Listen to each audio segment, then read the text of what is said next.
Hey, what's up guys? Welcome back to the channel. Today we're going to be putting on some Tein lowering springs.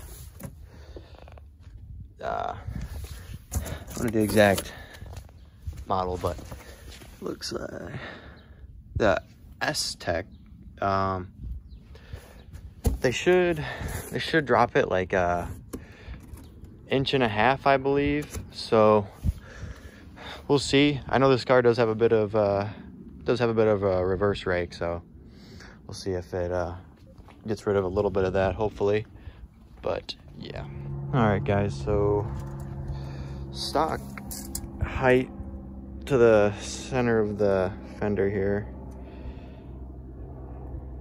Looks like, call it 27. Yeah, we'll call it 27. It's right there. That's the front. We'll check the rear here. The rear's 26 3/4, but my driveway's not the flattest, so I bet this side will be a bit longer. Yeah, I'd call it 26 3/4. Yeah, so there's a bit reverse rake on this thing, so hopefully these new springs get rid of that. I hope. We'll see. Okay, so what we got to do here is take out these two bolts here, and then I'm gonna mark this one because it's actually a camber bolt. You can see you got notches here. I'll just mark it so when it goes back on, it'll be the same. And then you got 3 up here, just nuts. Shouldn't be too bad. We'll have to take that off, take the brake line off. Yeah, pretty easy, not too bad. So the bolt for the brake line is just a 12 mil. And then for the sensor here, it's not too bad. It's just, you just gotta push all these in and then it should come out, no problem. And also I am gonna be doing this mostly by myself. So it might be a little difficult, but I don't think it'll be too bad. It's just hardest thing is getting these nuts up here started while pushing the whole strut through, but I don't think it'll be that bad. Also keep in mind that only the top bolt has a washer. This is the camber one, so make sure that gets put back on the top. The bottom one didn't have one, so you don't need one there. Guys, I just got done finishing up the front. The only thing I would say is I definitely recommend disconnecting the anti-roll bar. It just makes it a pain. You have to use like a pry bar to get this knuckle to line up with the strut, so it's definitely more work. So you're probably better off just disconnecting one of the links there, and it'll save a lot of time. But other than that, it's honestly pretty easy install. In the rear, you'll have to take out the mat back here. It just comes out, and then you'll have to pull out those, and there'll be 2 14mm nuts you gotta pull off. And down here, you'll have to take off all of these. You'll have to drop the lower control arm, so you'll take that one off, and then the anti-roll bar, and there's a little sensor there, and it'll come off. Okay, once you get the rear taken apart, you got these little bump stops. And what we're gonna do is just take off this, we're just gonna cut this right here off, just this end here. And that should be enough, so you're not bottoming out all the time. I don't think you will, honestly. Even if you left it like this, I don't think it'll bottom out, but if you hit a big enough bump, you'll really feel it, so. Yep, we'll take that off. Okay, and the rear springs are actually, the Teins are actually taller than the OEM ones, but they also have the adaptive spring rate. So you can see how these coils are much tighter than they are on the bottom, which is pretty cool because it, like, for a majority of the ride, it'll be really soft, but once you need that extra spring rate, it'll really tighten up for you on the corner. So it's nice to have, for sure.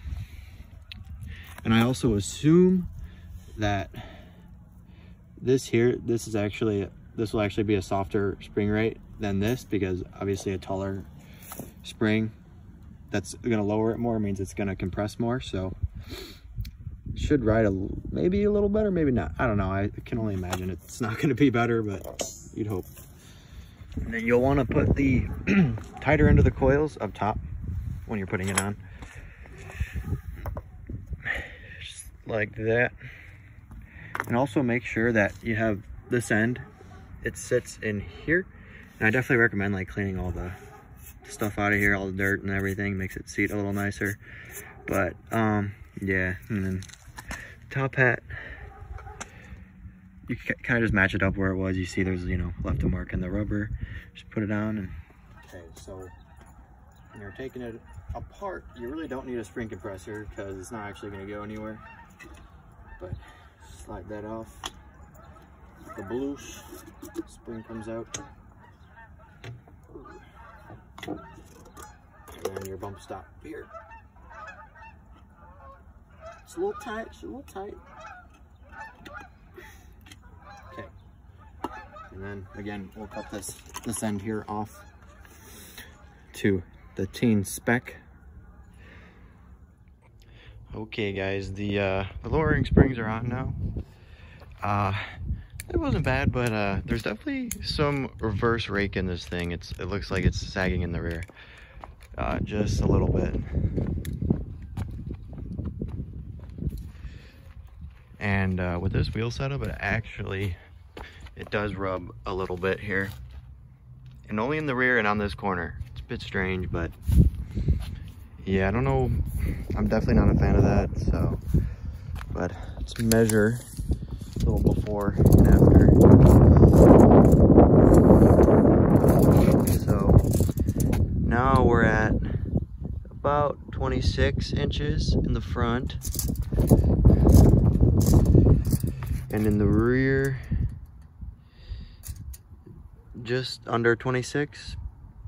So yeah, the rear is definitely a little lower, but I mean, overall, they're all right. And like the ride is not bad at all. I mean, honestly, the stock suspension rode pretty rough already. So these springs feel about the same. It's not too bad. And it does corner nicer. You could feel it has a bit less body roll. Yeah, it's not bad. I'd recommend it. But if that reverse rake's gonna bother you to that point, then maybe not. I think what I'm gonna end up doing is machining some Delrin spacers to go in the rear just to pick it up a little bit, just like half an inch, because it is just too low. It's almost tucking back there, but here we have a bit of a gap. So oh, also I put on this eBay front lip. It was like 40 bucks off eBay, and it's not bad. It's honestly not horrible. It fits pretty good. Even included hardware, and it just bolted right up. It looks decent. And for me, I wanted to do a carbon one, but I end up like scraping everything, so I would feel terrible if I ruined a carbon lip. But yeah, other than that, I mean, it's not bad. But anyways, guys, if you're interested in videos like these, feel free to subscribe, like, comment if any questions. I'm definitely new to this YouTube stuff, so you know, if there's anything I can improve on, let me know. I know I'll probably get some hate for the fake TEs, but I'll definitely take these stickers off. They're a little ricey. But yeah, these were just like a winter setup. Eventually I'll be getting new wheels, but for now they'll be all right. But other than that, thanks for watching, and subscribe to the channel if you're interested. But thank you, bye.